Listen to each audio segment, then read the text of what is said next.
ఇప్పుడు ఈ పాట తర్వాత మీరు నెక్స్ట్ సెకండ్ సాంగ్ హిట్ కొట్టారు. ఆ పాట పేరు? సెకండ్ సాంగ్ అప్పుడు బంతిపూల దండ కూడా సాంగ్ ఉంది, ఒక చెల్లెల గురించి వాడిన. ఓకే. చెల్లెల గురించి అప్పుడు ఒక పాట అందరికి తెలిసి ఉంటుంది. ఒక్కసారి బంతి పూల దండ దరువజ నిండా దరువజ నిండా మా చెల్లెలు సైత్రమ్మ వస్తే నా ఇంటి నిండా నాయద నిండా బంతి పూల దండ దరువజ నిండా దరువజ నిండా మా చెల్లెలు సైత్రమ్మ వస్తే నా ఇల్లు నిండా నా మెడ నిండా.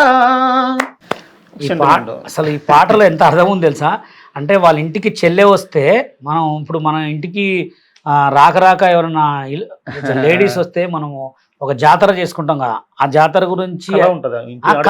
ఇంటి కళ ఏదో పోటుకోపోయినట్టు ఏదో పెళ్లిసి పంపిస్తుంటే ఇంట్లో లేకపోతే ఇన్ని రోజులు మనం పెంచుకొని చేసుకొని ఆడతో పాటు తిరిగినాం ఎట్లుంటది, పోయేటప్పటికి అంత బాధ ఉంటది.